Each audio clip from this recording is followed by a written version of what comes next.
सैनिक भाइयों नमस्कार।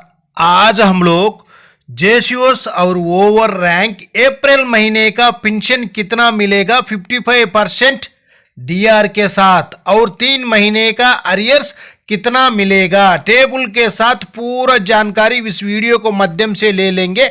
आप लोग मेरा चैनल में नया आए वो होने से सब्सक्राइब कर लेना। अभी हम चलेंगे डिस्प्ले में, देखो जेसीओस और ओवर रैंक 3 महीने का डीआर अरियर अप्रैल महीने का पेंशन इतनी ही मिलेगा, सिपाही से लेकर ऑर्डिनरी कैप्टन तक। उसका बाद देखो सबसे पहले टेबल में आकर रैंक, सर्विस, उसका बाद OROP3 का बेसिक 53% डीआर के साथ कितना मिल रहा था डीआर, उसका बाद 55% के साथ कितना मिल रहे और पेंशन में कितना बढ़ोतरी हुआ, उसका बाद 3 महीने का अरियर्स कितना मिलेगा। नेक्स्ट आकर टोटल पेंशन अप्रैल महीने में टोटल पेंशन कितना मिलेगा, सिपाही से लेकर ऑर्डिनरी कैप्टन तक टेबल है। सबसे पहले देखो सिपाही साहिबान 17 साल सर्विस कर दिया, उनका बेसिक OROP3 का मुताबिक आकर 20,463 रुपीस, उनको 53% डीआर के साथ डीआर मिल रहा था 10,846 रुपीस, लेकिन 55% डीआर के साथ डीआर उनको मिलेगा 11,255 रुपीस। उनका पेंशन में आकर इंक्रीज कितना हुआ बोलने से एक महीना में 409 रुपीस, 3 महीने का अरियर्स आकर 1,227 रुपीस। अप्रैल महीने का पेंशन 55% डीआर के साथ 17 साल सर्विस किया हुआ सिपाही साहिबान के लिए पेंशन मिलेगा 31,718 रुपीस। नेक्स्ट देखना सिपाही साहिबान 19 साल सर्विस कर दिया, OROP3 का मुताबिक उनका बेसिक 21,425 रुपीस, 53% डीआर के साथ डीआर मिल रहा था 11,356 रुपीस, 55% डीआर के साथ 11,784 रुपीस मिलेगा, लेकिन उनका पेंशन में इंक्रीज आकर 428 रुपीस, 3 महीने का अरियर्स आकर 1,284 रुपीस तक बनेगा। उसका बाद उनको अप्रैल महीने का पेंशन आकर 33,209 रुपीस। नेक्स्ट देख लेना नायक साहिबान 17 साल सर्विस किया होने से OROP3 का मुताबिक उनका बेसिक 21,488 रुपीस, 53% डीआर का साथ उनको मिल रहा था 11,389 रुपीस, लेकिन 55 डीआर के साथ उनको डीआर मिलेगा 11,890 रुपीस। पेंशन में इंक्रीज आकर 430 रुपीस, 3 महीने का अरियर्स 1,290 रुपीस। अप्रैल महीने का पेंशन मिलेगा 33,307 रुपीस। उसका बाद 22 साल सर्विस किया हुआ नायक साहिबान के लिए बेसिक 23,569 रुपीस, OROP3 का मुताबिक उनको डीआर आकर 53% से मिल रहा था 12,492, 55% के साथ अभी मिलेगा 12,963 रुपीस। पेंशन में इंक्रीज 471 रुपीस, 3 महीने का अरियर्स 1,413 रुपीस। टोटल पेंशन मिलेगा इनको अप्रैल महीने में 36,532 रुपीस।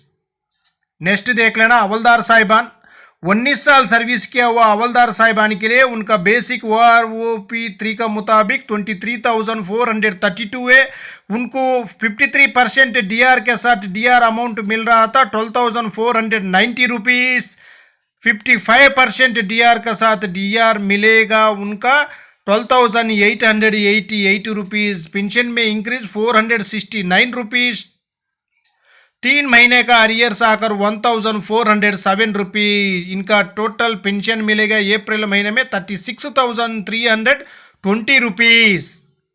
नेक्स्ट हवलदार साहिबान 24 साल सर्विस करने से उनका बेसिक आकर 24,763 रुपीस, 53% डीआर के साथ डीआर अमाउंट आकर 13,125 रुपीस, लेकिन 55% डीआर के साथ डीआर अमाउंट बनेगा 13,620 रुपीस।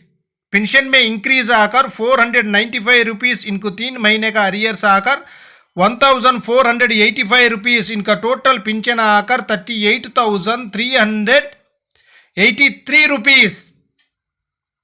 उसका बाद ऑर्डिनरी नायक सूबेदार 24 साल सर्विस करने से उनका बेसिक 25,738 रुपीस OROP 3 का मुताबिक उनका 53% डीआर का अमाउंट आकर 13,642 रुपीस। उसका बाद उनको 55% का डीआर का अमाउंट बन जाएगा 14,146 रुपीस। पेंशन में बढ़ोतरी आकर 514 रुपीस, 3 महीने का अरियर्स बन जाएगा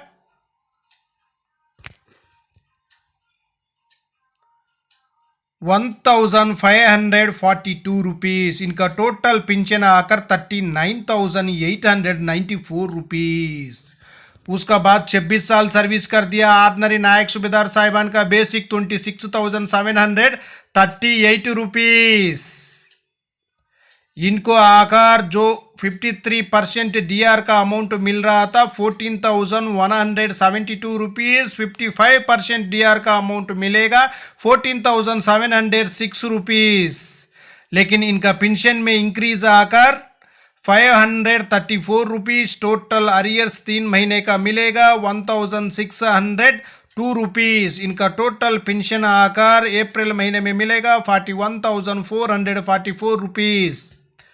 नेक्स्ट देख लेना, नायक सूबेदार साहिबान 26 साल सर्विस करने से उनका बेसिक आकर 27,225 रुपीस।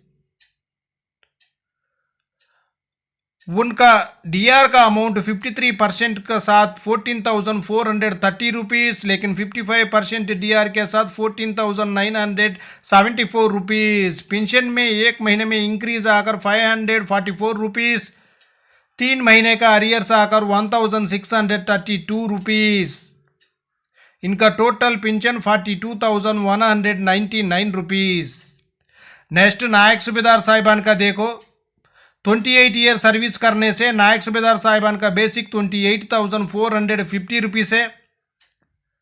53% डीआर का अमाउंट उनका मिल रहा था 15,079, लेकिन 55% के साथ मिलेगा 15,648 रुपीस। पेंशन में इंक्रीज आकर 569 रुपीस, 3 महीने का अरियर्स आकर 1,707 रुपीस। टोटल पेंशन आकर अप्रैल महीने में 44,098 रुपीस तक मिलेगा। उसका बाद सूबेदार साहिबान का देखो, 28 ईयर सर्विस किया हुआ सूबेदार साहिबान का बेसिक आकर 30,175 रुपीस।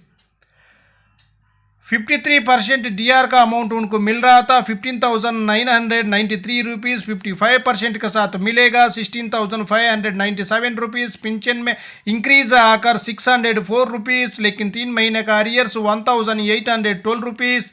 अप्रैल महीने का पेंशन आकर 46,772 रुपीस।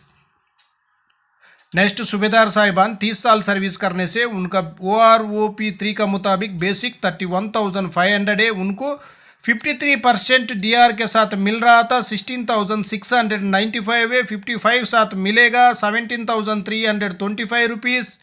पेंशन में इंक्रीज आकर 630 रुपीस, 3 महीने का अरियर्स 1,890 रुपीस। अप्रैल महीने का पेंशन आकर 48,825 रुपीस तक मिलेगा।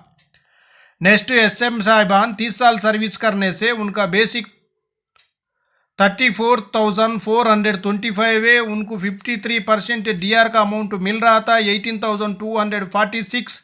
55 के साथ मिलेगा 18,934 है।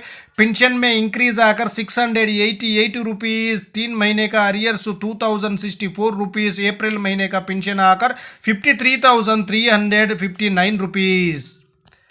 नेक्स्ट देख लेना, ऑर्डिनरी लेफ्टिनेंट साहिबान, ऑर्डिनरी लेफ्टिनेंट साहिबान 30 साल सर्विस करने से OROP 3 का मुताबिक बेसिक 41,200 है, 53% डीआर का अमाउंट मिल रहा था 21,836 रुपीज़, 55% डीआर का साथ मिलेगा अब 22,660 रुपीज़।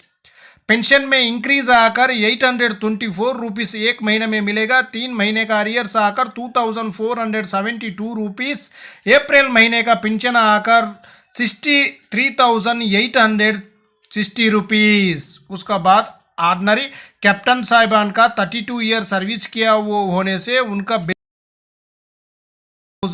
300 रुपीज़ OROP 3 का मुताबिक उनको 53% डीआर का साथ उनका अमाउंट बन रहा था 24,539 रुपीज़, लेकिन 55% के साथ अभी मिलेगा 25,465 रुपीज़। पेंशन में इंक्रीज आकर 926 रुपीज़ एक महीने में, 3 महीने का अरियर्स आकर 2,778 रुपीज़। इनका टोटल पेंशन अप्रैल महीने में मिलेगा 71,765 रुपीज़।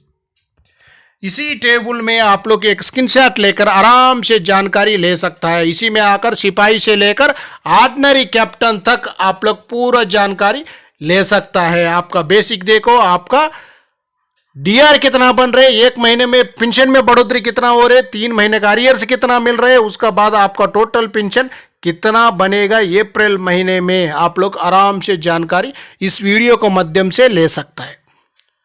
ओके फ्रेंड्स, ये वीडियो आपको पसंद आने से सब्सक्राइब करो, लाइक करो, शेयर करो। आपका सब्सक्राइब लाइक हमारे लिए बहुत मदद आएगा, आपका सपोर्ट भी बहुत मदद आएगा। आप सब्सक्राइब करना, लाइक करना भूलना नहीं है, आपका सपोर्ट बहुत ज़रूरी है। ओके फ्रेंड्स, नेक्स्ट वीडियो में मिलेंगे। जय हिंद, जय भारत, भारत माता की जय जय जय जय जय। बड़ा एक तरह से खत्म होने के कगार पे है।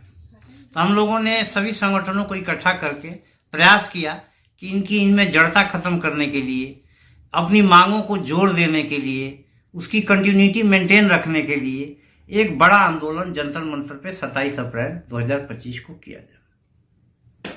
अब यह आंदोलन 2 कारणों से और भी इम्पोर्टेंट हो गया। पहला कारण है कि पार्लियामेंट में एक सवाल के जवाब देते हुए सरकार ने सिर्फ सिविल पेंशनरों को स्टेट दिए हैं, डाटा दिए हैं, पूर्व सैनिक पेंशनरों के संबंध में कुछ नहीं बोला।